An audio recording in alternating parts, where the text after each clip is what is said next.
परिभाषा कविता, कहानी, उपन्यास, नाटक आदि को पढ़ने, सुनने अथवा देखने से जो आनंद की अनुभूति होती है उसे रस कहते हैं।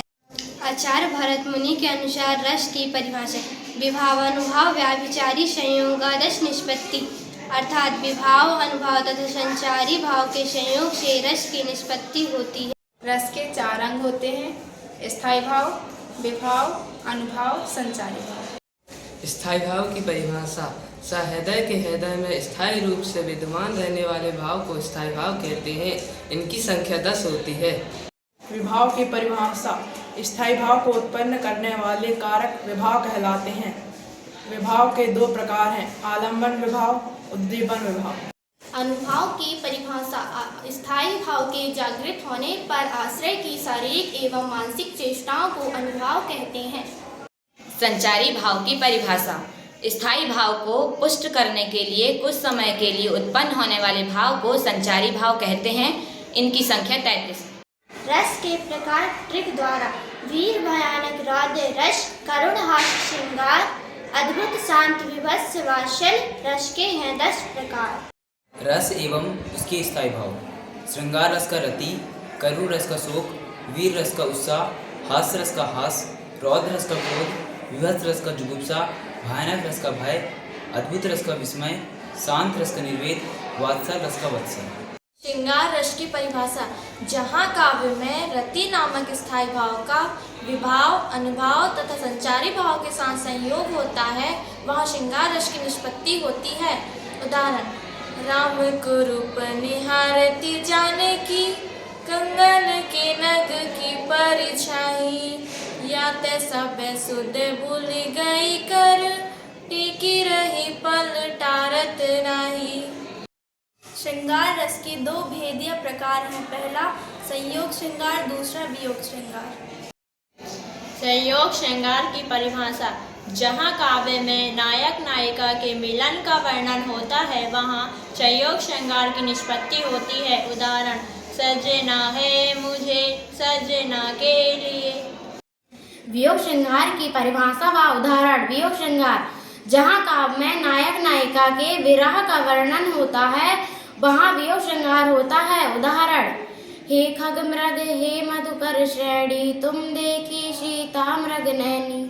रस की परिभाषा तथा उदाहरण: शांत रस जहाँ काव्य में निर्वेद नामक स्थायी भाव का विभाव, अनुभाव तथा संचारी भाव के साथ संयोग होता है वहाँ शांत रस की निष्पत्ति होती है।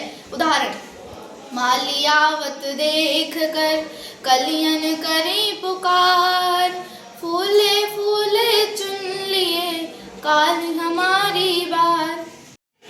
करुण रस की परिभाषा जहाँ काव्य में शोक नामक स्थायी भाव का विभाव, अनुभाव तथा संचारी भाव के साथ संयोग होता है वहाँ करुण रस की निष्पत्ति होती है। उदाहरण: देखी सुदामा की दीन दशा, करुणा करके करुणा निधि रोए, पानी परत को हाथ छुयो नहीं, नैनन के जल से पग धोए। हास्य रस की परिभाषा व उदाहरण: जहाँ काव्य में हास्य नामक स्थायी भाव का विभाव, अनुभाव तथा संचारी भाव के साथ संयोग होता है वहाँ हास्य रस की निष्पत्ति होती है। उदाहरण: मैं महावीर हूँ, पापड़ को तोड़ सकता हूँ, अगर गुस्सा आ जाए तो कागज को मरोड़ सकता हूँ। की परिभाषा व उदाहरण: रौद्र रस जहाँ काव्य में क्रोध नामक स्थायी भाव का विवाह, अनुभव तथा संचारी भाव के साथ संयोग होता वहाँ रौद्र रस की निष्पत्ति होती है। उदाहरण: श्री कृष्ण के सुनवचन अर्जुन क्रोध से जलने लगे, सब शौक अपना भूलकर करतल युगल मलने लगे। भयानक रस की परिभाषा व उदाहरण: जहाँ काव्य में भय नामक स्थायी भाव का विभाव, अनुभाव तथा संचारी भाव के साथ संयोग होता है वहाँ भयानक रस की निष्पत्ति होती है। उदाहरण: एक और अजगरही लखी, एक और मृगराय विकल बटोही, बीच पर पर्यो मूर्छा खाए। वीर रस की परिभाषा व उदाहरण: वीर रस की परिभाषा जहाँ काव्य में उत्साह नामक स्थायी भाव का विभाव, अनुभाव तथा संचारी भाव के साथ संयोग होता है वहाँ वीर रस की निष्पत्ति होती है। उदाहरण: बुंदेले हरबोलों के मुँह हमने सुनी कहानी थी, खूब लई मर्दानी वह तो झांसी वाली रानी थी। विभत्स रस की परिभाषा जहाँ काव्य में जुगुप्सा नामक स्थायी भाव का विभाव अनुभव तथा संचारी भाव के साथ संयोग होता है वहाँ विभत्स रस की निष्पत्ति होती है। उदाहरण, सिर पर बैठे काग, आँख दों खात निकारत, खींचत जीवन शियार, अति आनंद उर्धारत।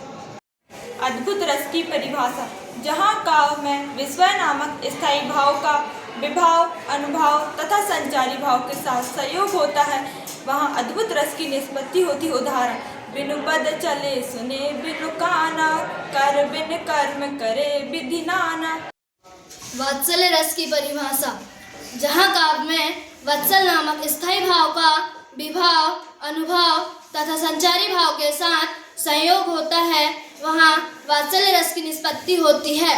उदाहरण, मैया मोरी मैं नहीं माखन खायो, मैया मोरी मैं नहीं माखन खायो, भोर भय गई अन्न के पाछे, मधुवन मोही पठायो, मैया मोरी मैं नहीं माखन खायो। स्थायी भाव तथा संचारी भाव में अंतर। स्थायी भाव शायद हृदय के चित्त में स्थायी रूप से विद्यमान होते हैं। संचारी भाव शायद हृदय के चित्त में पानी के बुलबुले के समान उत्पन्न होते हैं तथा गायब हो जाते हैं। स्थायी भाव की संख्या 10 है, संचारी भाव की संख्या 33 है। विभाव तथा अनुभव में अंतर। स्थायी भाव के उत्पन्न होने के कारकों को विभाव कहते हैं। आश्रय की बाह्य चेष्टाओं को अनुभव कहते हैं। विभाव के 2 भेद होते हैं, अनुभव के 4 भेद होते हैं।